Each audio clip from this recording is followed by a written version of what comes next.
दोस्तों, मैं Chanakya coaching centre Ghatol से संजय त्रिवेदी निदेशक आप सबका स्वागत है मेरे यूट्यूब चैनल पर। और मैं आज 12 साइंस फिजिक्स के लिए मैं इलेक्ट्रिक फ्लक्स के बारे में कुछ पढ़ाऊंगा।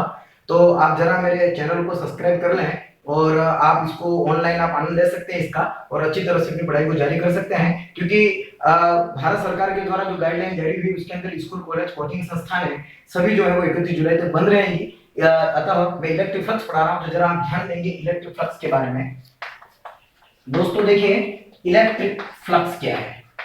ठीक है, मैं हिंदी और इंग्लिश मीडियम दोनों के बारे में ही आपको बताता जाऊंगा ताकि आप ध्यान देते जाना। इलेक्ट्रिक फ्लक्स क्या है, देखो बेटा, number of electric field lines, number of electric field lines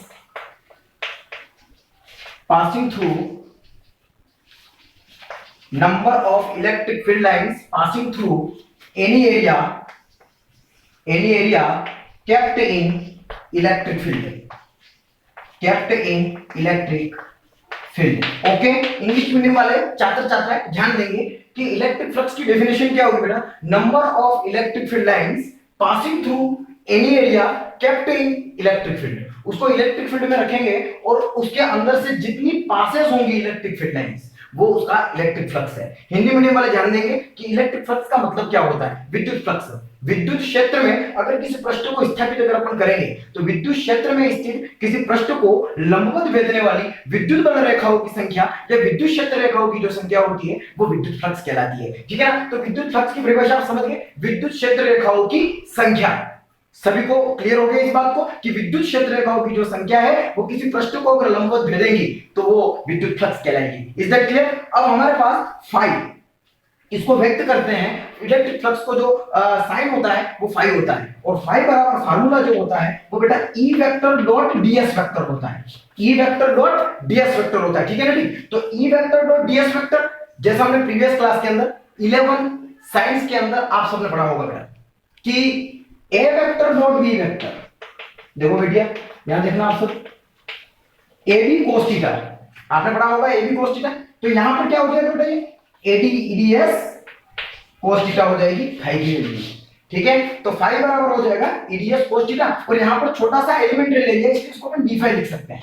D phi बराबर हो जाएगा ईडीएस कोस थीटा, और गुजरने वाला कुल फ्लक्स की अगर बात हम करें तो यह आ जाएगा E D S cos theta. Okay, phi is equal to E D S cos theta. तो मैक्सिमम वैल्यू थीटा बराबर 0 डिग्री एंगल पर होगी।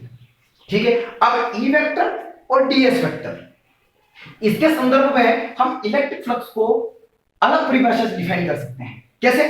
The product of electric field and area vector, the dot product of electric field and area vector DS vector, E vector dot DS vector is that electric flux. Okay, मतलब विद्युत क्षेत्र ई vector और क्षेत्रफल अल्पांश DS vector का अदिश गुणनफल जो है वो इलेक्ट्रिक फ्लक्स कहलाता है, फाई कहलाता है। अब हम फाई की मात्रक की तरफ चलेंगे तो फाई का जो मात्रक है बेटा वो वोल्ट इनटू मीटर होता है। इसका जो मात्रक होता है, इसकी जो यूनिट होती है वो वोल्ट इनटू मीटर होती है।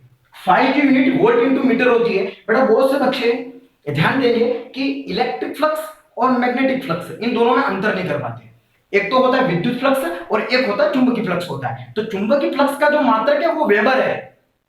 इज दैट क्लियर कर लें आप सभी छात्राओं से, निवेदन है छात्र छात्राओं से कि विद्युत फ्लक्स का मात्रक वोल्ट इनटू मीटर है बेटा, और चुंबकीय फ्लक्स का मात्रक वेबर होता है। ठीक है, अब हम इसका अन्य मात्रक की तरफ भी बढ़ सकते हैं। अगर हम इसको पढ़े तो देख लीजिए, इसको अन्य मात्रक की तरफ भी हम पढ़ सकते हैं कि फाई बराबर ईडीएस अगर होता है तो ई का जो फार्मूला है वो एफ बटा क्यू होता है, और ये होता है डीएस। ठीक है, तो हम इसको लिख सकते हैं एफ की जो डायमेंशन है वो लिखेंगे हम m1 l1 t-2 हो जाएगी, और q का मतलब होता है बेटा it। यह भी आप पढ़ चुके हैं, 10th क्लास के अंदर। तो i का मतलब हो जाएगा a1, t का मतलब हो जाएगा t1, और ds का मतलब होता है l2 क्योंकि ये क्षेत्रफल है। तो इसलिए हमारे पास आ जाएगा m1 l3 t-3, t1 ऊपर चला जाएगा ऑब्वियसली, और a-1 आ जाएगा। तो ये उसका डायमेंशन हो जाएगा। और इसका अन्य मात्रक अगर लिखना चाह रहे हैं तो E की वैल्यू F/Q होती है, तो इसका मतलब होता है न्यूटन प्रति कूलम इनटू ये हो जाएगा मीटर स्क्वायर। और भी लिख सकते हैं इसको, न्यूटन का और होता है किग्रा, क्योंकि न्यूटन का मतलब होता है बेटा देखो यहाँ F बराबर m होता है, तो m का मतलब होता है किग्रा, इसका मतलब होता है मीटर प्रति सेकंड स्क्वायर। बहुत सारे मतलब उसको व्युत्पन्न राशियों के रूप में अपन बदल सकते हैं, लेकिन 12वीं के स्तर को देखते हुए सिर्फ अपन को अगर याद रखना है तो हम वोल्ट इनटू मीटर याद रख सकते हैं इलेक्ट्रिक फ्लक्स के लिए। ठीक है, तो number of electric field lines passing through any area kept in electric field, इसको कहेंगे हम इलेक्ट्रिक फ्लक्स। ठीक है, तो इलेक्ट्रिक फ्लक्स से संबंधित मेरे हिसाब से आप सबको पता पड़ गया होगा। अब मैं इलेक्ट्रिक फ्लक्स के आपको एक बता रहा हूं कि इलेक्ट्रिक फ्लक्स जब अंदर जाता है और इलेक्ट्रिक फ्लक्स जब बाहर आता है उस समय क्या क्या पोजीशन बनती है। तो इलेक्ट्रिक फ्लक्स एक होता है एंटर और एक इलेक्ट्रिक फ्लक्स होता है आउटर।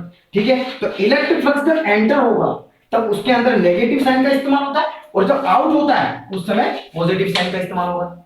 Is that clear? मतलब अगर फ्लक्स अंदर जा रहा है तो वहां पर माइनस का चिन्ह आएगा और फ्लक्स अगर उससे बाहर निकल रहा है तो उसके अंदर प्लस का चिन्ह आएगा, और इसके अंदर एंटर होगा तो माइनस का चिन्ह आएगा और बाहर जाएगा तो प्लस का चिन्ह आएगा। ठीक है, तो इलेक्ट्रिक फ्लक्स के बारे में मेरे हिसाब से आपको पता पड़ गया होगा। अब बहुत से बच्चे ऐसे हैं कि जिनको डीएस वेक्टर के बारे में पता नहीं पड़ रहा है कि डीएस वेक्टर क्या होता है।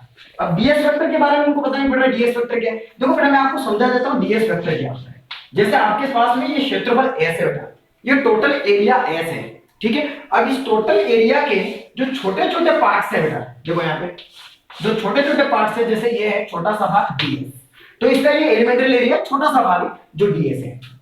ठीक है, तो छोटे से भाग S का एक छोटा सा भाग वो ds कहलाता है। ठीक है बेटा, तो विद्युत फ्लक्स के बारे में आपको मैंने ये जानकारी दी। अगले वीडियो में मैं आपको सतत आवेश वितरण, चार्ज कंटिन्यूस चार्ज डिस्ट्रीब्यूशन मैं आपको पढ़ाऊंगा, जिसके अंदर linear charge distribution, surface charge distribution और वॉल्यूम चार्ज डिस्ट्रीब्यूशन में आपको पढ़ाऊंगा। और आपको फिर नया वीडियो बनाते ही मैं आपके सामने पुनः एक बार हाजिर होऊंगा। बहुत बहुत धन्यवाद।